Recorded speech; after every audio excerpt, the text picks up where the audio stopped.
Hey there, I am not a native speaker and I will keep on reading Fluent Forever How to Learn Any Language Fast and never forget it. So, do this now. Learn your first 625 words, music and all. You're about to learn a lot of words very quickly. You will play some games, make some flashcards, and within a month or two, you can expect to have 625 word vocabulary. But you will have much more than the ability to name some objects. You will have a foundation. In this stage, you are learning to connect sounds and spelling to meaningful words. This is a huge leap past what we all done in language classes. We have all done in language classes. You are learning to associate a new word, gato, to images, feelings, and sounds of cats found throughout your memories. Rather than translating your gatos into cats, you are learning to put music into your words. This is no small feat. You are beginning to think in your new language, and this skill will follow you for the rest of your journey. You are going to learn this skill by studying flashcards in your SRS, but the key moments occur in the beginning, when you create those flashcards.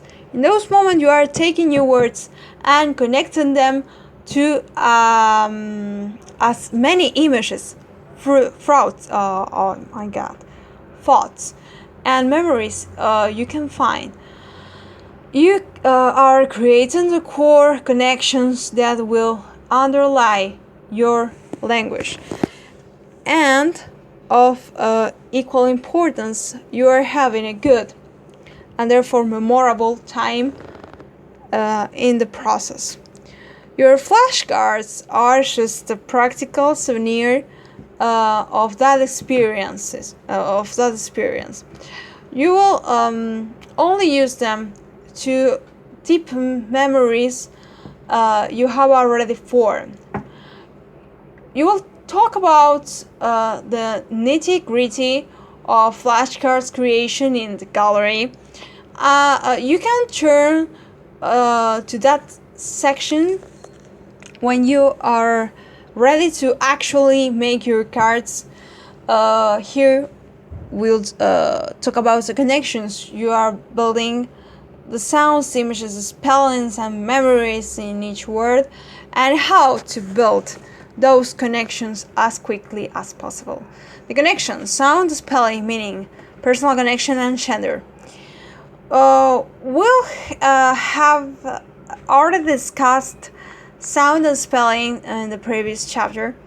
These are the special pieces of a word that allows us to imagine an image, okay? A unicorn, for example, and send that image to another person. They are the basic substance of each word, and as you learn your words, this substance will become more familiar and easier to remember. Next comes meaning. You want to discover what your words actually mean, rather than what their translations seem to mean. What do Russian девушки, girls, wear, and what do the French eat for déjeuner? You will want to build new meaningful associations into every word you learn. Finally, you will want personal connections. While your new words may not line up perfectly with their English translations, they will line up with your own experiences. You have all met девушки and eaten déjeuner. We need to bring out these memories and remember when they happened, how we felt, what we heard, and what we saw. If your language is gender, you want that mixed into your words too. Right from the beginning, your masculine nouns should be different from your feminine nouns, and you can create those differences with vivid mnemonic imagery. Every one of these connections will make your words easier to remember and easier to use in the future. Any flashcards you create will be a dim reminder of the colorful mass of memories you assemble. When you review them, they bring back a fragment of those memories, and your brain will supply the rest in a sudden rush of color, feeling, and music. Then you move on to then you'll move on to the next card. It's an intense, unforgettable experience. Resources. So, translations, spelling. Appendix 5 is a list of 625 English words that show up frequently in every language: dog, car, city, and so on. You'll want to find translations for all of these words in your target language. You could use Google Translate, but you'll usually get a lot of weird, messed up translations. Machine translation isn't that good. So, especially when you are translating lists of words rather than sentences. If you use a standard dictionary, you may find too many results. You don't need 10 synonyms for house. Here's your chance to use that pocket phrasebook you bought. Phrasebooks are quickly to peruse. And they give you the most frequently used translations for each word. If you don't have one, you may be able to get the same results from the glossary section of your grammar book. Alternatively, if you are studying a relatively common language, you can probably find a professional translation of the 625 words on my website. Go to fluentforever.com, blah blah blah. Sound. You will find recordings of your words at forward.com. Listen to them particularly in the beginning when your connections between sound and spelling are still wobbly. Okay, you will have an easier time understanding what you hear if you also use phonetic transcriptions of your words. You may find this in your glossary, but if not, you will find them in your favorite dictionary and or wikidictionary.org. So, meaning, find your word in Google Images. You have a couple actions here. The first of which is easy to use and great, and the second of which takes a bit of initial setup. But it's awesome. Use number 2. So the first option, basic version. When you go directly to images that google.com, you can find pictures, but you won't see the best part, the captions. Let's turn them on. Step 1, search for a word, any word. Here we'll search for cheval, horse. Step 2, scroll all the way down to the bottom of the page. Step 3, there will see the link switch to basic version. Click it. Step 4, bookmark this page so you don't have to do steps from 1 to 3 every time. Okay. Cool. Okay, so option 2, basic version automatically translated. These captions are great, but they're all in your new language, and you don't speak that language yet. So, what if all of those little captions were machine translated? Were machine translated into English? You can stick this page into Google Translate. Now, instead of 20 captioned images in French, you will see, well, horse in the snow. Cool. Yeah. Cheval dans la neige.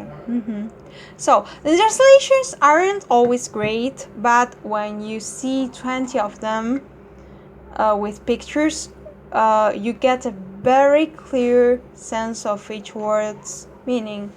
I can't imagine a better resource than this for investigating words. You will find a guide on my website to setting this up, blah blah blah. So we are breaking one of the of my cardinal rules here, no translation, but that's okay. I hate this rule, no translation, blah blah blah blah. Okay, hate it. You won't remember those translations for long, blah blah blah. While your first exposure to cheval may be in English, your second exposure won't be, blah blah blah. When you step your Google Images to your flashcards, you'll wipe out every trace of English and leave the images. In time, you will forget the original English sentences and remember only the pictures and the stories that I told you about your cheval. Throughout this book, we are going to use translation whenever it can save you time without screwing up your fluency. If you need the French word for sandpaper, there's no harm in looking it up in the dictionary. It's papier de verre. And your only 100% French option involves hours cruising throughout French Wikipedia, hoping that someday you will wander into papier de verre by clicking the right sequence of links. To determine when translation will help you and when it will hurt you, you can use this rule of thumb. If you put it on your flashcards, it's not in English. As long as you follow the rule, you will be okay. So, let's get back to Google Images. Occasionally, you will run into difficulties in finding a decent picture of a word. Suppose you were learning the French word joli, pretty, cute. If you search for for it on Google Images, you will find 100 million pictures. But the first 78 million are all Angelina Jolie. Then, people you didn't want to Smith. Will Smith has 5 billion photos online, okay? I don't care, When you run into problems, you have two options. If you are sure you know what your word means, perhaps you can find a good picture, but you have seen a few clear sentences with the word. Then you can search for a suitable picture in English. You'll be able to find something cute within a few seconds. Or if you're drawing your pictures, then you can come up with your own cute. So if you can't tell what your words means, perhaps the sentences, pictures you have found don't seem to make any sense, then skip it. The word you are investigating may be more complex and multifaceted,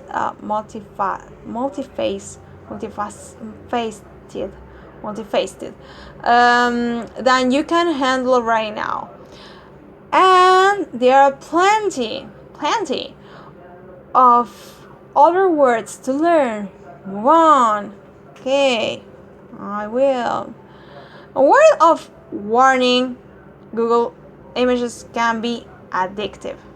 I don't think so. At least for now, don't spend all day on one word. Limit yourself to 20 seconds per word. Maybe 30 if you must.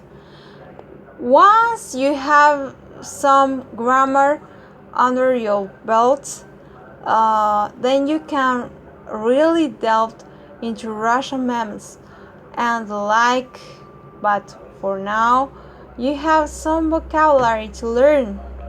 Personal connections. I can't give you your personal connections, but I can give you questions to help spur your memories.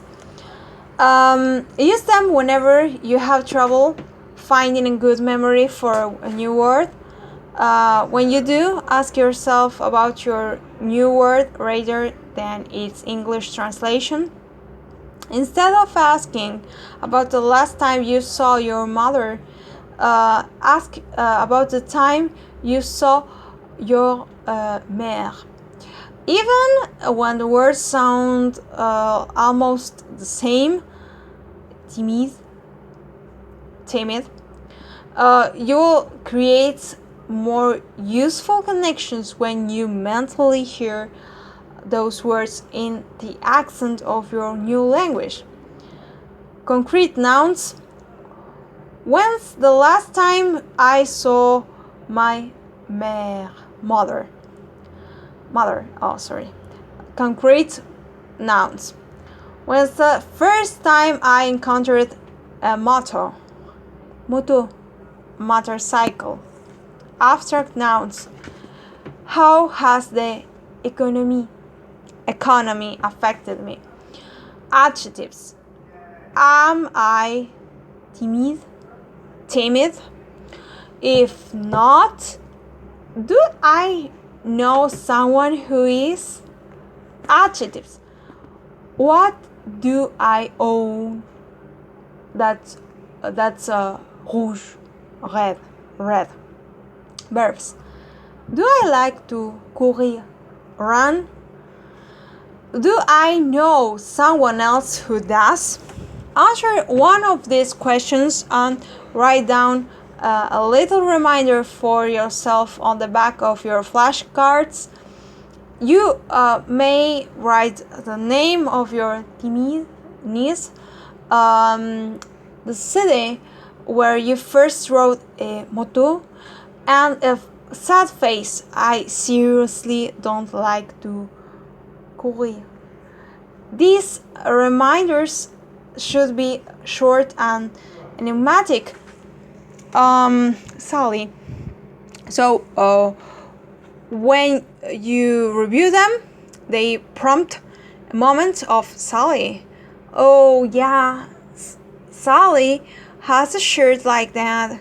Whenever possible, stick the names of people and places.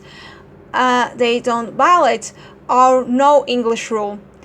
But if an errant English word or two like last Christmas creeps in, the language police probably won't catch you.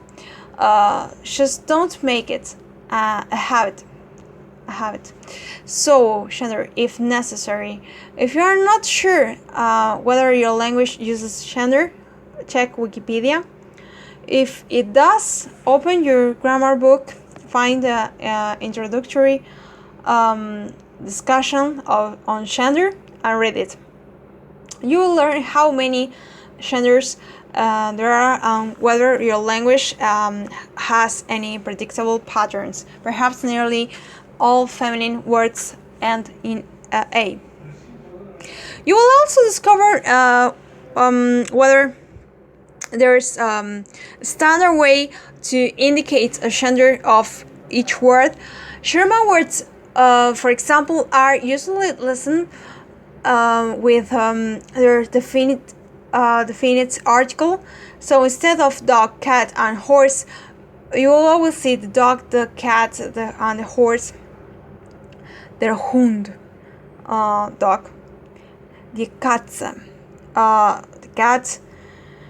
And das Pferd,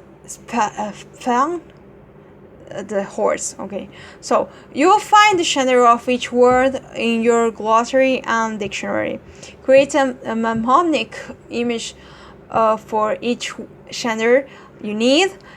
They can be anything. I like to use relatively violent verbs for noun genders. My nouns rarely survive shattering, exploding, melting, burning, or cracking. So, the quote, Joshua Foer, I don't know how to pronounce it, in Moonwalking with Einstein. So, when forming images, it helps to have dirty mind. Okay, that doesn't care. I don't care really. So, but you may get tired of watching every flower nose shopping bag and tennis ball in your path. Firstly, okay, I don't care. This is, oh my god. So for intermediates, well, I will keep on reading next time. Bye.